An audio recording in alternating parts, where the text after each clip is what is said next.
Selamat pagi kawan global. Assalamualaikum warahmatullahi wabarakatuh.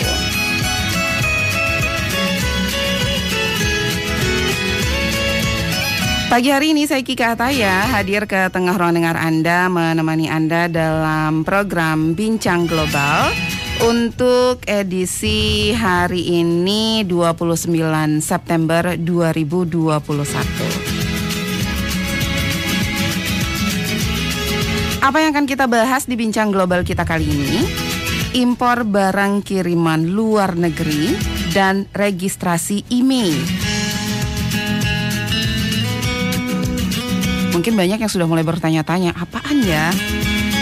Banyak yang seringkali mendengar kata-kata IMEI, kawan global. Untuk itu di studio kami, kawan global telah hadir dua narasumber yang akan menjawab rasa penasaran Anda mengenai impor barang kiriman luar negeri dan registrasi IMEI yang selama ini sering Anda dengar. Kita langsung saja sapa. Yang pertama, Mas Rizky Andrian. Selamat pagi, Mas Rizky. Selamat pagi, Mbak Kika. Apa kabar? Alhamdulillah baik, Mbak. Alhamdulillah baik ya.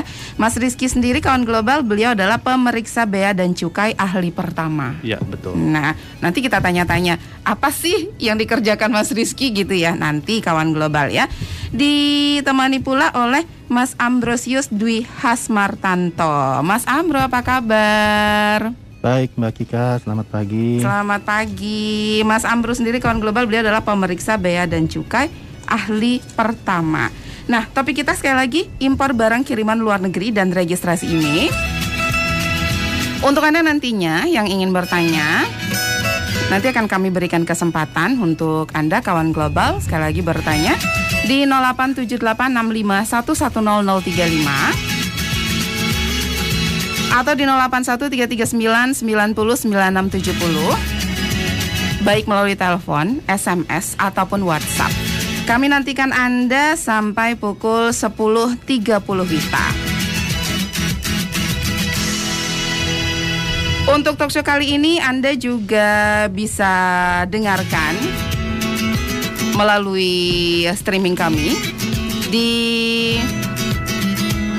Global FM Lombok 96,7. Sekali lagi di Global FM Lombok 96,7. Anda juga bisa menyampaikan pertanyaan Anda melalui siaran langsung kami. Kalau kita mungkin nih ya Mas Rizky dan Mas Ambro seringkali mendengar kata bea dan cukai, tapi banyak juga yang belum tahu apa sih sebenarnya tugas dan fungsi dari bea cukai sendiri. Tadi kan di awal Kika sudah katakan apa sih pekerjaannya Mas Rizky, apa sih pekerjaannya Mas Ambro. Mungkin bisa dijawab langsung Mas Rizky atau Mas Ambro silahkan. Ya, siap Mbak Kika. Selamat pagi kawan global. Kalau ditanya tugas dan fungsi bea cukai itu apa sih gitu. Jadi Direktorat Jenderal Bea dan Cukai di bawah Kementerian Keuangan mempunyai tugas menyelenggarakan perumusan dan pelaksanaan kebijakan di bidang pengawasan, penegakan hukum, pelayanan, dan optimalisasi penerimaan negara di bidang kepabeanan dan cukai sesuai dengan ketentuan peraturan perundang-undangan. Untuk fungsinya, fungsi bea cukai yaitu yang pertama adalah sebagai trade facilitator. Kami memberi fasilitas perdagangan, diantaranya melaksanakan tugas titipan dari instansi-instansi lain. Lalu yang kedua, kami sebagai industrial assistance. Kami melindungi industri dalam negeri dari persaingan yang tidak sehat dengan industri sejenis dari luar negeri. Lalu yang ketiga Mbak Kika dan kawan global, kami sebagai community protector. Kami melindungi masyarakat dari masuknya barang-barang ilegal dan barang-barang berbahaya. Lalu yang terakhir, yang keempat, kami sebagai revenue collector, kami memungut bea masuk dan bea keluar serta cukai secara maksimal. Seperti itu Mbak Kika. Oke, nah tadi kan di awal kita seringkali menyebut topiknya adalah impor barang kiriman luar negeri dan registrasi IMEI. Yang dimaksud dengan barang kiriman ini yang mana nih Mas Rizky? Baik, terima kasih Mbak Kika. Ini sudah masuk ke topik ya. Iya. Baik, jadi kawan global, apa sih yang dimaksud dengan barang kiriman itu? Jadi barang kiriman itu adalah barang impor yang dikirim oleh pengirim tertentu di luar negeri kepada penerima di dalam negeri melalui penyelenggara pos sesuai dengan peraturan perundang-undangan, seperti itu. Oh, ini adalah barang impor yang dikirim oleh pengirim tertentu di luar negeri kepada penerima tertentu dalam negeri, gitu ya. Betul. Berarti barang yang dari luar negeri dikirim ke dalam negeri. Betul. Nah, tadi Mas Amro juga sempat menyebutkan tugas dan fungsi bea cukai, yaitu yang keempat kalau nggak salah ya, memungut bea masuk dan bea keluar serta cukai secara maksimal. Yang dimaksud dengan bea masuk itu apa nih Mas Amro? Jadi Mbak Kika dan kawan global, bea masuk itu adalah pungutan negara yang dikenakan terhadap barang impor. Seperti itu. Pungutan yang dikenakan terhadap barang impor. Betul. Kalau misalkan nih Kika dapat kiriman ya dari temannya Kika di luar negeri, apakah Kika wajib membayar bea masuk atas barang kiriman tersebut, Mas Rizky? Nah, ya ini. Jadi setiap barang kiriman dengan nilai pabean sampai dengan $3 itu untuk setiap perkiriman diberikan pembebasan bea masuk. Oke. Namun dipungut PPN atau PPN dan PPNBM, namun tidak dipungut PPh. Jadi kalau nilai barangnya kurang dari $3 itu diberikan pembebasan bea masuk, namun tetap dipungut PPN atau PPNBM. Nah, sedangkan untuk barang yang nilainya lebih dari $3 itu akan dipungut bea masuk, dipungut PPN atau PPNBM dengan dasar seluruh nilai pabean barang kiriman, namun tidak dipungut PPh. Oke. Jadi ada dua hal tadi ya. Kalau misalkan Kika mendapat kiriman dari luar negeri, kalau di atas $3 itu dipungut bea masuk. Betul. Kalau di bawah tidak dipungut bea masuk. Betul. Tapi selama ini adakah yang harganya di bawah $3? Ada, Mbak. Ada, banyak. Berarti tidak dipungut bea masuk. Betul, ya? dibebaskan bea masuk, namun tetap dipungut PPN-nya. Oh, namun tetap dipungut PPN-nya. Nah, gimana sih Mas Amro penetapan bea masuk dan pajaknya dalam rangka impor atas barang kiriman kalau melalui pos nih, Mas Amro? Melalui pos ya Mbak ya? Iya. Jadi peraturan tentang barang kiriman ini diatur di Peraturan Menteri Keuangan nomor 199 garing PMK 010 garing 2019. Di sini diatur tentang ketentuan kepabeanan, cukai dan pajak atas impor barang kiriman.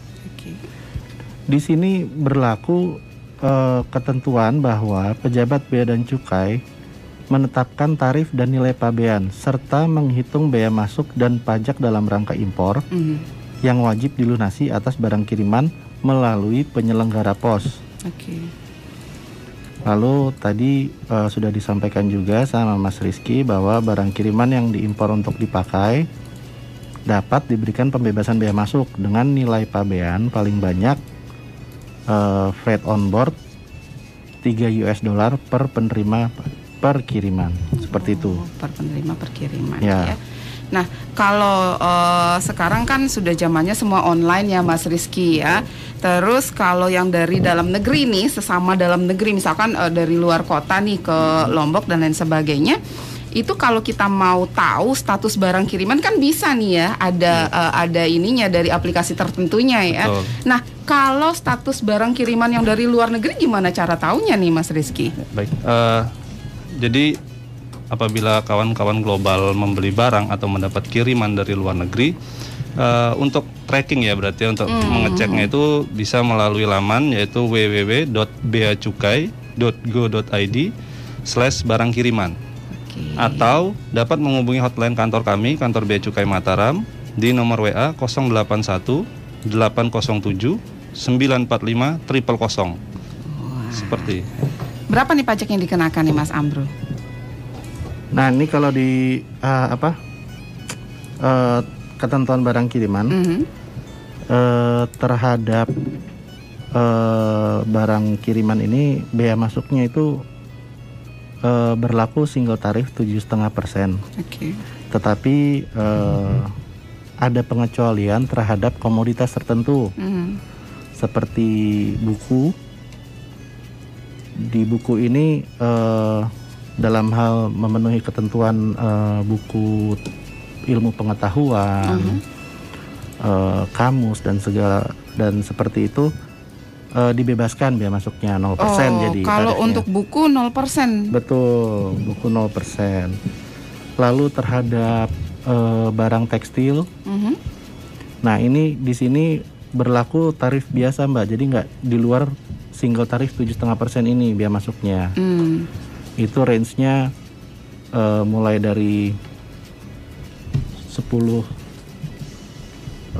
Kalau barang tekstil itu sekitar 15 sampai dengan 25% Mbak Kika. 15 sampai 25%. Betul. Nanti mungkin lebih lanjutnya bisa dijelaskan sama Mas Rizky. Oke, silakan Mas Rizky. Baik, jadi tadi seperti yang disampaikan Mas Ambro, untuk pembuahan tarifnya itu yaitu single tarif, biaya masuk 7,5%, PPN 10%, PPH 0%. Namun ada 4 jenis komoditi yang berlaku tarif umum. Oke. Yang pertama tadi yang sudah disampaikan, buku dan barang lainnya, yaitu buku ilmu pengetahuan itu dibebaskan, yaitu biaya masuknya 0%, PPN-nya 0%, dan PPH 0%. Itu cuma untuk buku pengetahuan, ilmu pengetahuan. Iya, kalau di lain daripada itu misalkan novel dan lain sebagainya majalah, tetap. novel, ya. Kemudian ada juga tas, koper dan sejenisnya itu biaya masuknya itu sekitar 15 sampai dengan 20%. 15 sampai dengan 20%. Betul. Sedangkan untuk produk tekstil, garmen dan sejenisnya itu seperti yang disampaikan tadi, yaitu di 15 sampai dengan 25% untuk biaya masuknya. Dan yang terakhir yaitu alas kaki, sepatu dan sejenisnya itu biaya masuknya itu di 25 sampai 30%. Itu biaya masuknya, dan dipungut PPN 10%, PPH 7,5 sampai dengan 10%. Gitu kawan global. Untuk PPH-nya